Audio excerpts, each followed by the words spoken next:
Salut à toutes et à tous, aujourd'hui on se retrouve pour parler de l'écriture inclusive, mais en abordant cette thématique avec un angle assez particulier, celui d'un prof en fait, simplement.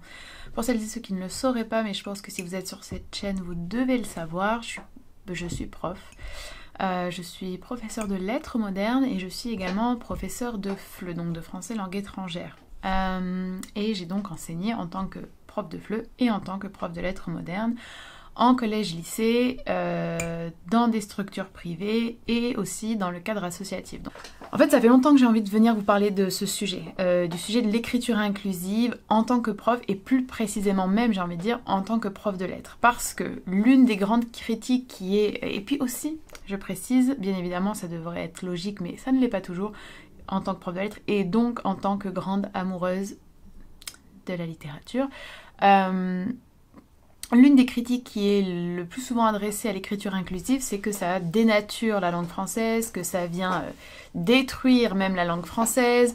Et puis alors, la grande crainte, c'est que cette écriture inclusive se répande dans l'institution scolaire, dans l'éducation nationale. On a un ministre qui s'est exprimé à plusieurs reprises de façon très négative à ce sujet.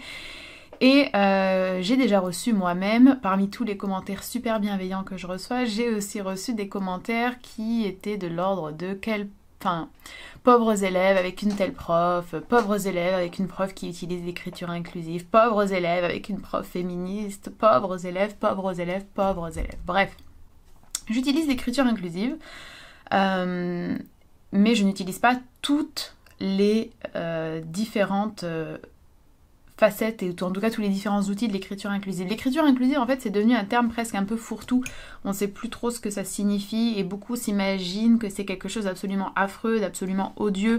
Il y a vraiment un fantasme autour de l'écriture inclusive, alors qu'en fait, beaucoup de choses que l'on... Enfin, beaucoup, peut-être pas, j'irai pas jusque-là, mais on fait déjà certaines choses en termes de pratiques langagières qui relèvent de l'écriture inclusive. Pour vous donner une idée... J'ai déjà reçu des mails administratifs et des mails professionnels qui commençaient par cher et chers collègues ou alors, je ne sais pas moi, à toutes et à tous, etc. Ça, c'est de l'écriture inclusive en fait. C'est déjà de l'écriture inclusive, étant donné que le but de l'écriture inclusive, rappelons-le, c'est d'inclure les femmes dans nos discours, qu'ils soient écrits ou oraux, étant donné que la plupart du temps, les femmes en sont exclues parce que le masculin est considéré comme neutre en France, en tout cas dans la langue française, alors que c'est totalement absurde. Le masculin ne peut pas être neutre étant donné qu'il désigne le masculin. Et quand bien même on déciderait d'attribuer une double fonction au masculin, on est en droit de se poser la question, pourquoi est-ce qu'on devrait accepter cela et pourquoi est-ce que ce ne serait pas plutôt le féminin qui aurait cette double fonction? Ça peut sembler totalement anecdotique, mais en fait ce n'est pas anecdotique, étant donné que le langage façonne notre rapport au monde, notre façon de penser, les représentations qu'on a du monde. L'une de mes citations préférées, Sarah ne pensait pas du tout à ça lorsqu'il l'a prononcé, mais voilà, l'une de mes citations préférées, c'est la pensée se forme ou se fait dans la bouche de Tristan Tzara, qui est un auteur qui appartient au dadaïsme. Bref. Et c'est totalement véridique. Le langage, c'est indissociable de la pensée. Et attention, quand je parle de langage, ce n'est pas restrictif à un langage qui serait oral. La langue des signes, c'est un langage. Il existe d'autres formes de langage, etc., qui permettent en fait de penser, de représenter, d'accéder à l'abstrait, d'accéder au passé, d'accéder à des représentations et à des concepts. Voilà, globalement. Et forcément, quand les femmes sont toujours exclues, quand les femmes n'apparaissent presque jamais, on a une représentation de notre société qui est forcément masculine. Et quand les femmes sont systématiquement exclues des postes supposément prestigieux, ça vient effectivement aussi renforcer une certaine structure et une certaine organisation de la société. Pareil lorsque il y a des insultes qui sont beaucoup plus féminines ou que le féminin est toujours de toute manière utilisé pour rabaisser les individus. Ça aussi, ça vient forger tout un imaginaire et un ensemble de représentations collectives qui sont extrêmement misogynes et qui fonctionnent au détriment des femmes. Bref, tout ça pour vous dire que voilà pourquoi on utilise l'écriture inclusive. Et que l'écriture inclusive, elle revêt des formes diverses, certaines formes qui font déjà partie en fait de pratiques qui sont relativement habituelles, qui ne choquent personne. Mesdames et messieurs, c'est inclusif. Les jeunes femmes et les jeunes hommes, c'est inclusif. pas à vous toutes et tous, ou vous tous et toutes, bref, c'est inclusif. Bon. Là où les esprits commencent à s'échauffer, c'est quand on va un petit peu plus loin dans l'écriture inclusive et quand on va commencer à remettre en cause certaines façons d'écrire qui sont extrêmement normalisées et avec lesquelles on a grandi. L'idée de rajouter par exemple un E à professeur, qui est quelque chose que je fais, ça peut choquer certaines personnes ça peut choquer certaines personnes parce que idéologiquement, en fait, ça les débecte d'imaginer qu'on pourrait rajouter un E à professeur. Bon, j'ai envie de leur dire, détendez-vous. Détendez-vous. Ça peut aussi parfois choquer certaines personnes qui pensent que c'est une erreur. Voilà, tout simplement. Une erreur d'orthographe, une erreur d'accord, bref. Non, ce n'est pas une erreur, en fait. Professeur, je l'écris avec un E parce que je suis une femme et qu'il n'y a aucune raison que je ne mette pas de E, en réalité, tout simplement. Donc, par exemple, voilà, féminiser ce genre de terme, bien évidemment l'utilisation du mot autrice, alors ça on en a parlé en long, en large et en travers, rappelons vite fait que autrice n'est pas un nouveau mot, c'est un mot qui existait, qui a été dégagé de la langue entre guillemets par l'Académie française, qui est une institution extrêmement sclérosée, ancienne, réactionnaire, machiste et pas du tout en fait au service de la langue, d'ailleurs, parce que prenez le temps de vous intéresser à ce que fait réellement l'Académie française, en fait ça ne fait pas grand chose pour la langue française, soit dit en passant. Ou alors encore, bien évidemment, le point médian. Le point médian, c'est peut-être celui qui a attiré le plus les foudres de la population, parce qu'effectivement, le point médian, syntaxiquement, enfin pas syntaxiquement, visuellement, on va dire plutôt, c'est pas du tout syntaxique, visuellement, ça vient nous perturber. Voilà, on n'a pas du tout l'habitude de ce genre de construction de langue, des phrases et des mots, quoi. C'est très bizarre pour nous d'avoir ce point médian. Soit disant, ça viendrait compliquer la lecture. Bon, effectivement, je pense pas que toute une lecture avec un point médian qui reviendrait tous les 3 mots serait ultra agréable, mais en fait, un point médian même ne reviendrait pas tous les 3 mots. Mais ça peut aussi en fait passer par des règles d'accord, on en a déjà aussi parlé, mais la règle de proximité, par exemple, si je dis, je ne sais pas moi, Pierre et Corinne et Nathalie sont belles ou beaux, là la question se pose, étant donné que le français c'est une langue qui va genrer même au niveau des adjectifs. Là il y a deux choses qui sont effectivement en question, c'est le masculin l'emporte sur le féminin, il y a un seul Pierre mais il y a deux, j'ai oublié les noms, Virginie et Corinne, je crois pas que c'était ça mais bon c'est pas grave. Malgré tout on devrait quand même utiliser le masculin parce qu'un seul homme l'emporterait sur une infinité de femmes. Rendez-vous compte quand même de l'absurde de cette règle, ce n'est ni logique, ni plus facile, ni cohérent, et en fait c'est uniquement parce qu'on a une vision du masculin, on a voulu en fait masculiniser la langue. En fait là, le travail de soi-disant féminisation de la langue qui se fait, c'est plutôt un travail de démasculinisation de la langue, une masculinisation qui a été qui a débuté il y a déjà plusieurs siècles et qui à l'heure actuelle effectivement est quelque peu freinée, mais quand on voit à quel point aussi il y a une tension au niveau de cette démasculinisation, quand on voit la réponse en fait de beaucoup d'universitaires, de beaucoup de prétendus intellectuels, de beaucoup de personnes qui sont au pouvoir, on voit bien que la masculinisation de la langue est entre guillemets arrêtée, mais qu'il y a une énorme défense de cette masculinisation de la langue. Donc, ça pour vous dire que quand on est face à cette phrase-là, déjà il y a cette problématique de il y a 2 femmes pour un homme, pourquoi est-ce qu'on devrait accorder au masculin? Mais il y a une autre problématique qui est celle de, en tout cas peut-être, de la logique qui vient même un petit peu perturber l'oreille. C'est-à-dire que ce serait plus logique de dire belle, ce qui serait le sujet, donc en général c'est un nom commun ou un nom propre, qui est le plus proche du verbe, est en fait féminin. Et à l'oreille, c'est plus normal, plus naturel, plus cohérent de venir accorder cet adjectif avec son sujet le plus proche. C'est ce qu'on appelle la règle de proximité. Règle de proximité qui était utilisée, j'ai déjà dit dans ma dernière vidéo, mais qui était utilisée par des auteurs tels que Racine. Elle n'était pas utilisée de manière systématique, mais quand l'auteur ou l'autrice, même si bon, peu d'autrices entre guillemets ont pu réellement exercer leur activité d'autrice avant le 19e, mais elles existent, et si jamais ça vous intéresse, je vous encourage vraiment à aller regarder ma chaîne littéraire parce que je parle de ce sujet à plusieurs reprises. Mais bon bref, l'auteur ou l'autrice, s'il avait envie d'utiliser l'accord de proximité, il utilisait l'accord de proximité, ce n'était pas un problème. Donc vous voyez, ça c'est la multitude en fait des outils, des dispositifs et des formes qui sont là cachés derrière ce mot de l'écriture inclusive. Maintenant, en tant que prof, qu'en est-il? En tant que prof, moi j'ai utilisé l'écriture inclusive. Mais bien évidemment, je l'ai utilisé avec parcimonie et en gardant à l'esprit que je suis mandatée, entre guillemets, pour faire un certain travail et que je prépare mes élèves à des examens.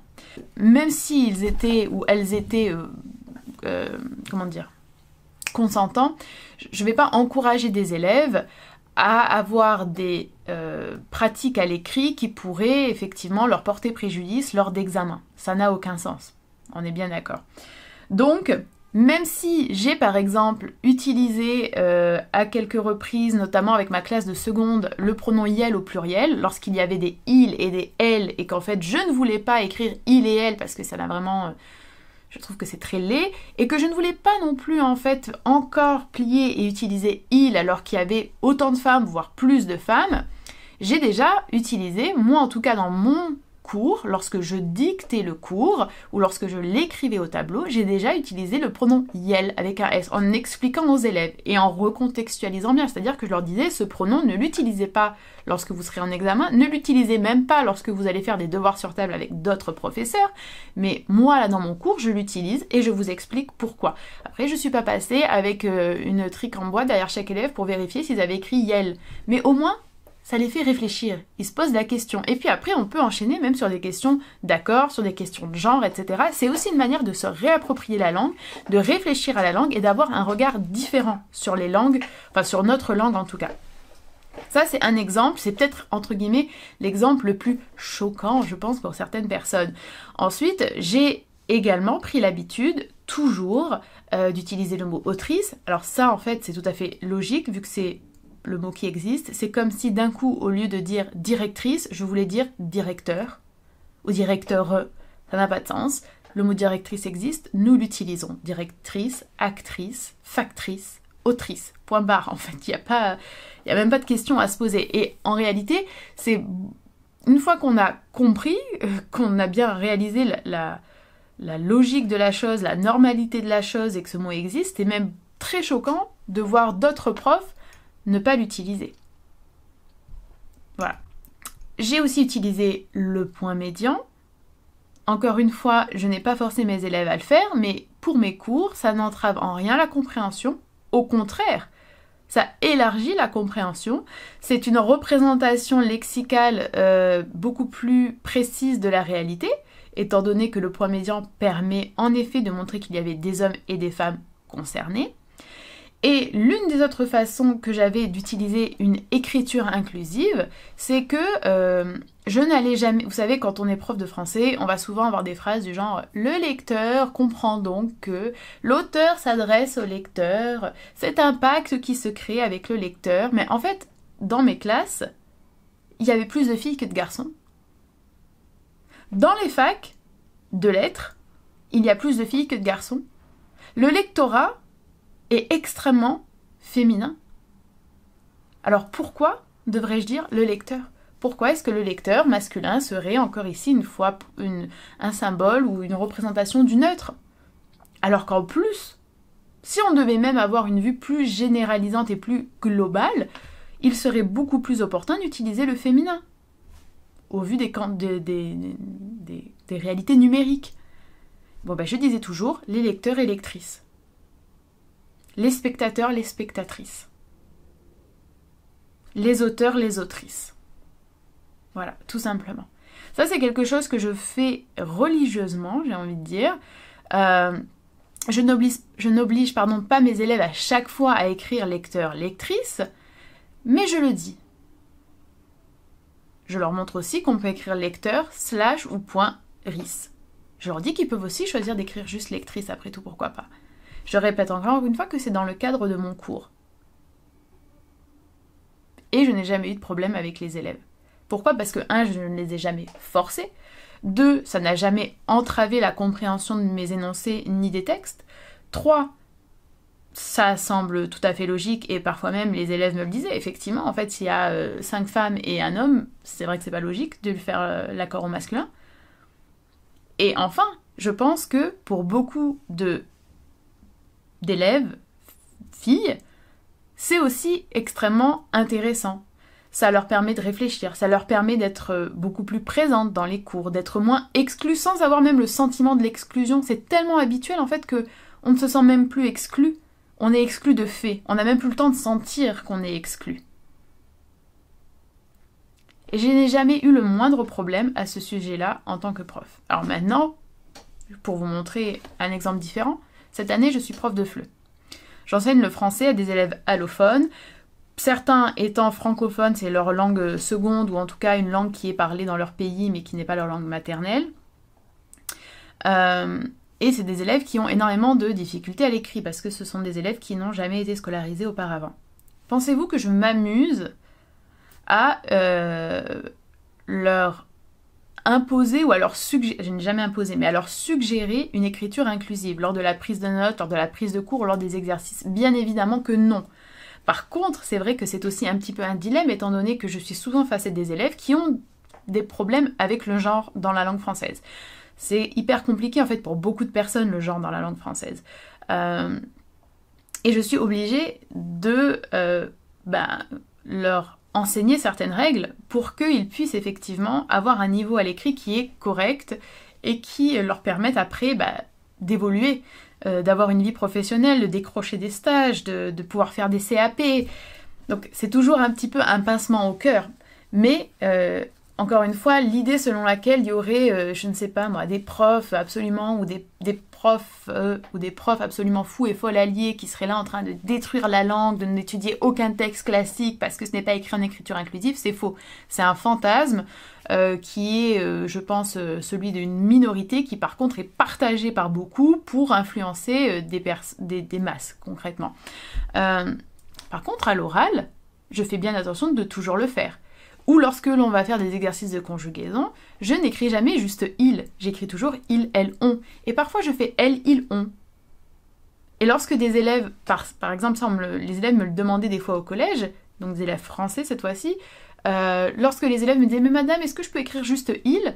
Je leur répondais « Non, en fait. Ou alors tu écris juste elle. » En général, ça leur plaisait pas trop. Je leur disais « Bah voilà, tu vois, pas de raison d'écrire uniquement il. » Une question un petit peu annexe, mais qui vient se rattacher à ça quand même, c'est la littérature. Alors, la littérature, c'est un vaste sujet. Je pense qu'on pourrait en parler peut-être dans une autre vidéo, mais pour vous la faire courte, je ne suis pas pour... personnellement, je ne suis pas pour l'utilisation, par exemple, de points médians dans la littérature. Ça ne regarde que moi, c'est une préférence qui peut-être va évoluer à l'avenir. Mais voilà, j'ai du mal à imaginer ce que pourrait donner, j'allais dire Proust, mais alors ça fait vraiment le summum de la snob, mais j'aurais du mal à imaginer ce que ce serait Flaubert, mon amour, avec des points médians, d'accord? Après, honnêtement, est-ce qu'il y a réellement besoin aussi de l'écriture inclusive dans les très bons textes? J'en suis pas sûre. Étant donné que, par exemple, si je prends Flaubert, Madame Bovary, effectivement, il n'y a pas l'écriture inclusive dans Madame Bovary, mais les femmes sont là. Les femmes sont représentées, les femmes sont diversifiées, leurs personnages sont complexes, sont extrêmement bien construits. Les personnages féminins existent sans même la présence des personnages masculins. Leur intériorité est développée, bref, énormément de choses.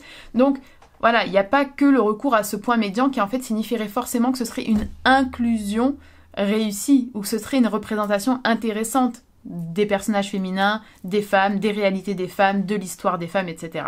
Après, il est évidemment possible d'expérimenter, d'innover et de proposer des expériences littéraires, des expériences syntaxiques, des expériences esthétiques même en fait, avec l'écriture inclusive, qu'elle soit en fait que ce soit par le point médian, que ce soit par une multiplication en fait, en tout cas à chaque fois une précision dès qu'il y a un mot qui pourrait être uniquement masculin.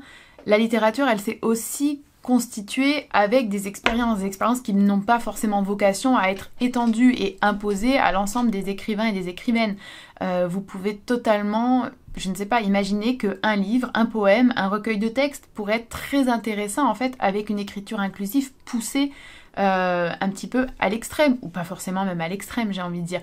Donc, si vous regardez le surréalisme, qui est mon mouvement littéraire préféré, si vous regardez le dadaïsme, si vous regardez l'oulipo, bref, il y a beaucoup de mouvements en fait dans l'histoire de la littérature qui sont des mouvements qui reposent sur des pratiques expérimentales. Pourquoi est-ce que ce serait plus aberrant de proposer un texte qui viserait à replacer le féminin au centre, ou en tout cas à égale mesure avec le masculin dans toutes les catégories, dans tous les types de mots?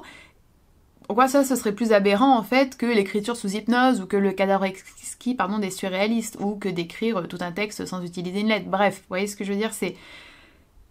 Je pense que on peut très bien imaginer aussi que l'écriture inclusive fasse en réalité réfléchir beaucoup d'auteurs et d'autrices peut-être sur les représentations qu'ils vont avoir des personnages féminins et des personnages masculins. C'est pas forcément l'utilisation de l'écriture inclusive telle qu'elle est, telle que, à mon sens, il serait très très bon qu'on le fasse dans des textes plutôt... des textes pédagogiques, didactiques, ou des textes journalistiques, ou des textes politiques. La littérature, c'est un autre espace, en fait. C'est une autre utilisation de la langue, la littérature. Même si, bien évidemment, encore une fois, ça influe énormément sur notre façon de voir le monde, de réfléchir, d'acquérir des connaissances, etc. Mais l'écriture inclusive, en tant qu'elle existe, et aussi en tant que sujet de débat, en fait, pour la littérature, ça peut enclencher des réflexes différents d'écriture. Et ça peut aussi être une occasion d'expérimenter avec la langue. Au-delà de l'écriture inclusive, vous savez qu'il y a aussi la féminine universelle. Alors ça, c'est un autre sujet. Mais en réalité, la féminine universelle n'est pas plus absurde que ce qu'on appelle désormais l'écriture normale, qui est en fait une écriture relativement masculine universelle. Et c'est ce renversement en fait du paradigme, ce renversement des normes, ce renversement des valeurs associées à ces normes, parce que bien évidemment il y a ça derrière la langue, c'est pas uniquement descriptif, c'est aussi normatif et prescriptif. Ça nous permet de prendre conscience d'à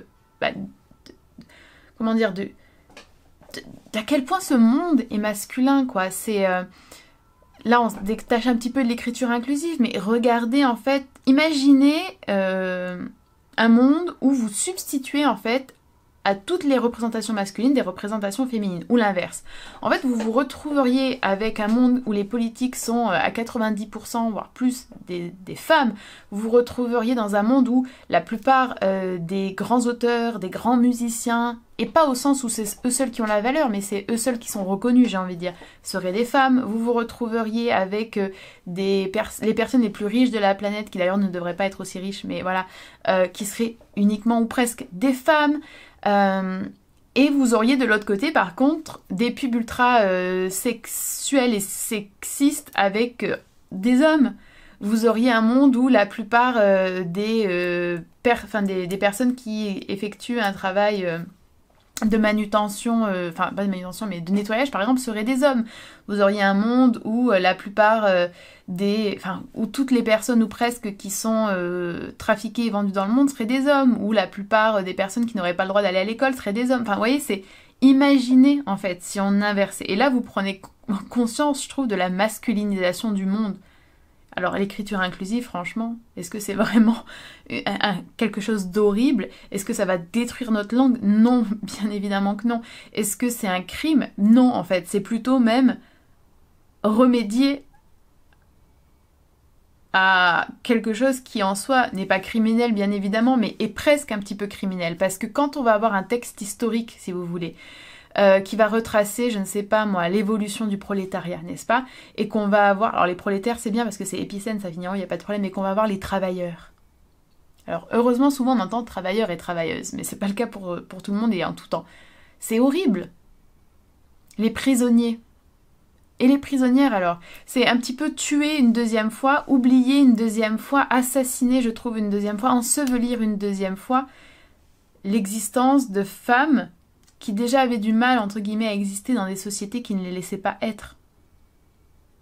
Et en faisant ça, on inhibe aussi beaucoup de talent, beaucoup de qualité, beaucoup d'élan chez des générations plus jeunes, qui n'en ont pas conscience. Mais ce travail se fait, bel et bien. Voilà. Voilà. Je pense que j'ai beaucoup parlé, je crois que j'ai dit à peu près tout ce que je voulais dire voilà, sur ma pratique en tout cas de l'écriture inclusive en tant que prof. Je serais vraiment intéressée de savoir s'il y a d'autres profs dans les commentaires qui l'utilisent aussi un petit peu et dans quelle mesure et comment, etc. Ça vraiment, ça m'intéresse beaucoup. Et puis aussi des élèves d'ailleurs. Je serais très curieuse de savoir s'il y a des élèves qui ont des avis là-dessus, qui aimeraient qu'on l'utilise plus ou s'ils ont des profs, s'ils et elles ont des profs qui l'utilisent. Bref, voilà. Je vais vous laisser. Je vous remercie d'avoir regardé cette vidéo et puis je vous dis à très bientôt.